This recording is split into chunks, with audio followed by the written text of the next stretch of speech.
far are you willing to go to actually feed your passion or interest? This question has been lingering in my head for quite some time, especially due to all the crazy shit I've actually done in the name of my channel and my interests. The video you're about to watch is definitely a perfect example of my dedication towards my interests. Recently, I was summoned to my island of birth to help sell a house that was meant as an heirloom, entrusted to me by my late grandfather. Yet one part of me deep down inside knew I couldn't leave this island empty-handed. There was something I needed to do before actually leaving Taiwan. Something I was actually planning to do for a very long time. Something I knew postponing was completely out of the question. A missing link that connects my childhood interests of paleontology to what I am now. I knew facing these childhood demons would bring my story full circle.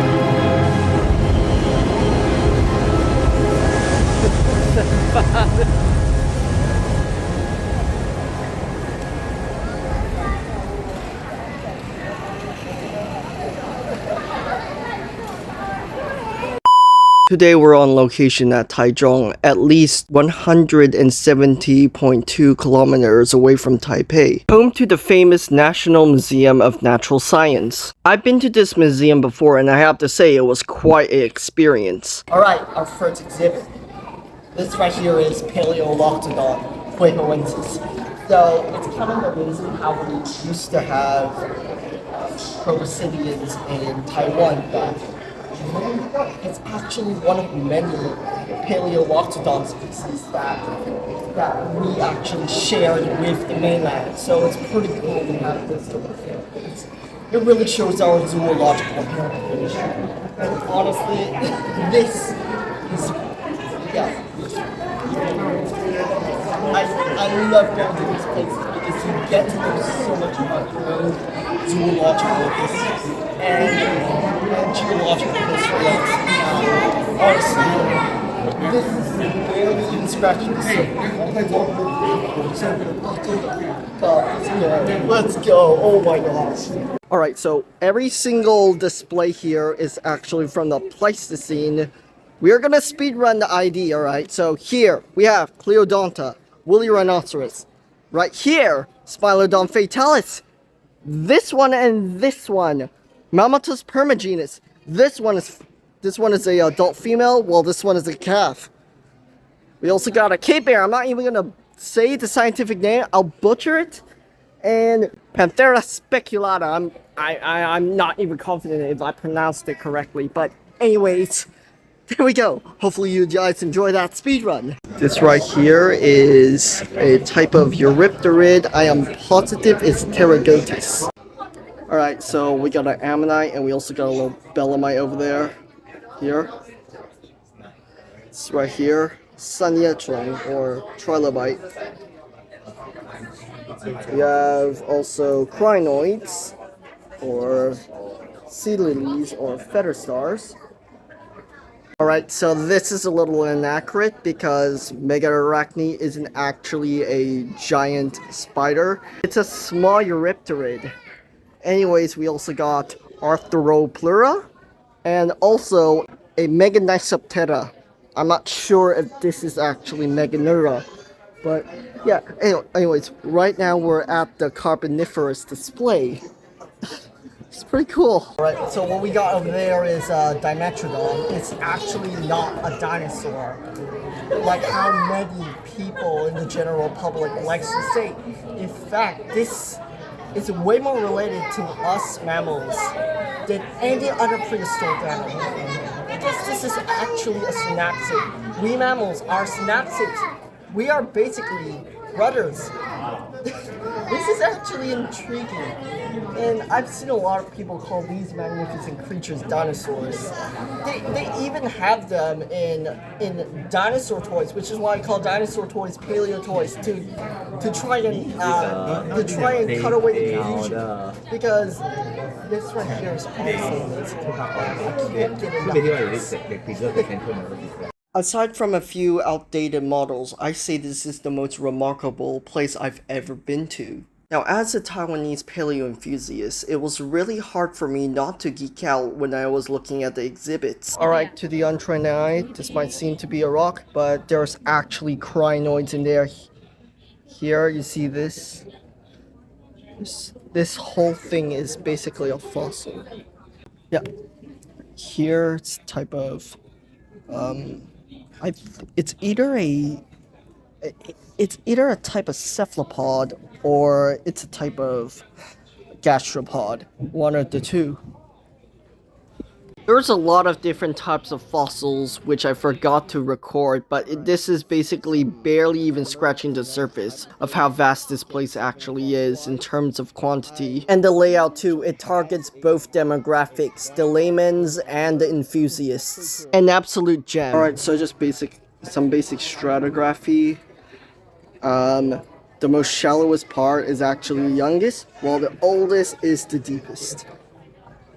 Right here. The bottom, that's where the oldest is. The top is where the youngest is. I mean, it's pretty straightforward. After half an hour of being mesmerized at the many different exhibits in the Life Science Hall, I slowly made my way to the dinosaur gallery. It was then when I finally remembered why I wanted to visit this museum.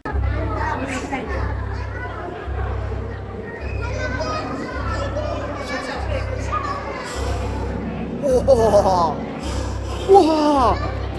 The dinosaur gallery was truly remarkable. Every square inch of this part of the building was covered in dinosaur fossils or casts of dinosaur fossils, with so much insightful information for anybody who isn't at my level of paleo enthusiasm. To say this place was remarkable was honestly a big understatement. This place was awe-inspiring. Looking back at my younger self, I was absolutely appalled on how I reacted when I was younger. If only my younger self could see what he was missing all these many years. How could I, a zoology and paleo enthusiast, be afraid of something that was right up my alley?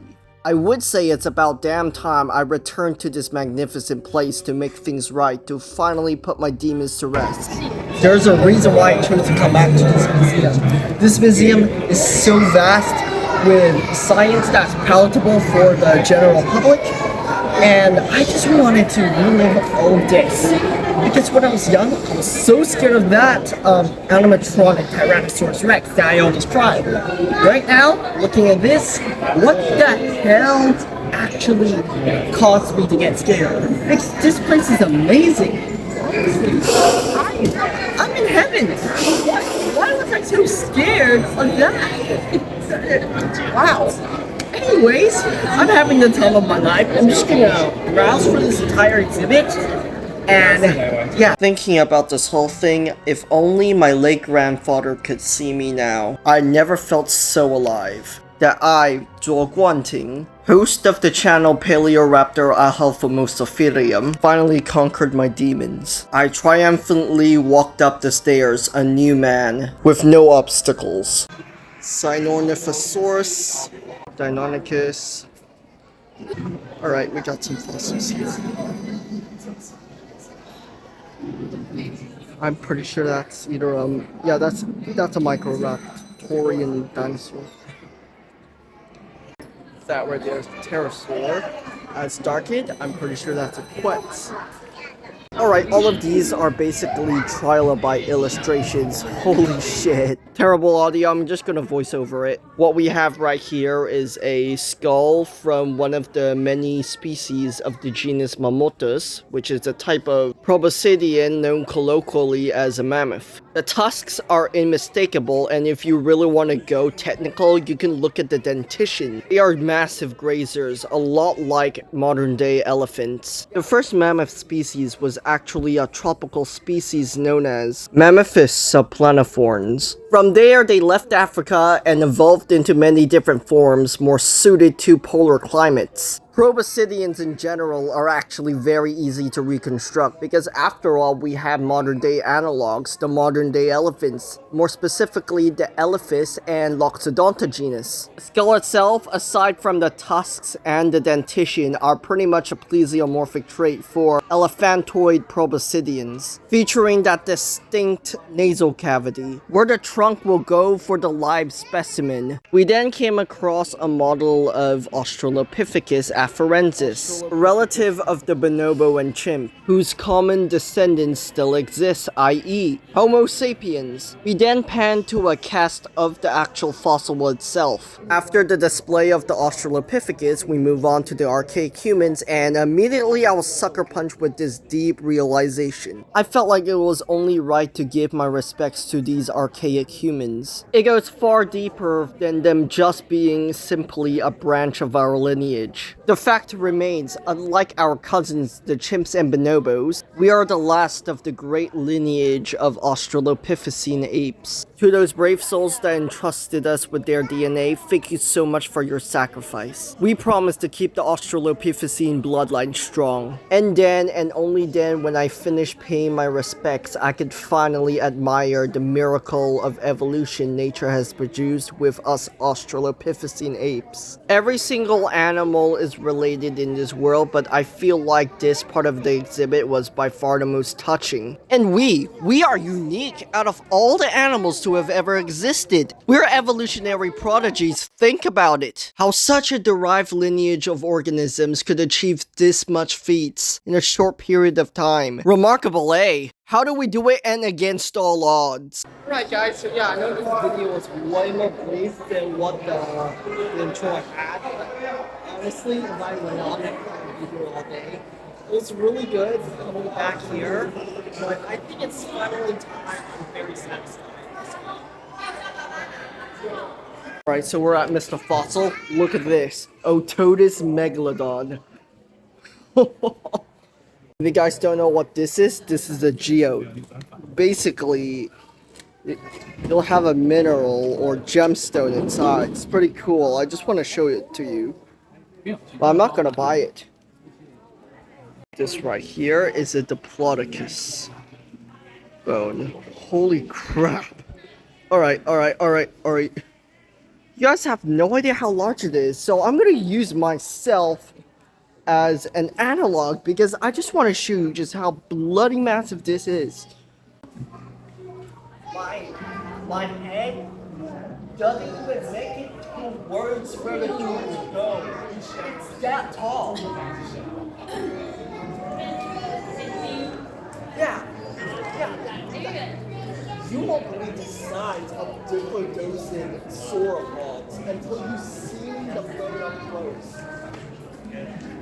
There's nothing more satisfying than walking into a museum and coming out with a souvenir, especially something topic-based like this one. Now, this specific store is actually one of many outlets in Taiwan which sells fossils. And of course, me being me, a paleo enthusiast, I was completely unable to keep my composure, and well, I was geeking out to the point where it's gonna get me some looks. Anyways, I guess this is bonus material because of how much fossils I've seen that I don't see in museums. And when I say I'm crazy for these types of stuff, I mean I am crazy for this. I was literally squealing throughout this entire clip. I mean, at this point, just get help. Just get me help, okay? Just pull me out of the store. I can't keep it together. The one time I decided to visit a place myself, I literally walked into a place with 2 stories of something that I would literally kill to actually buy. It also doesn't really help the fact that the prices in Mr. Fossil is pretty much a bargain when it comes to small fossils. I think fucking instead of buying everything in the store, I actually found something that I really like and bought it because I'm the type of person that will actually clear out my entire bank account if I see something I like.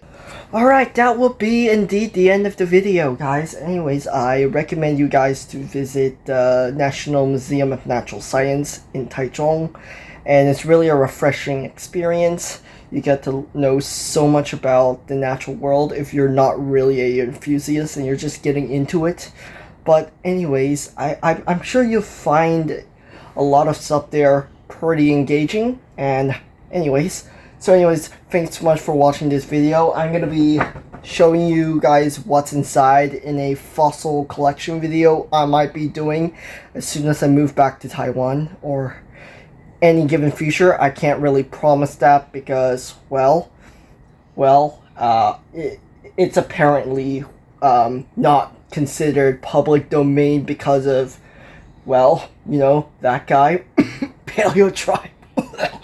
Anyways, thanks so much for watching, and I'll see you in the next video. Hooroo!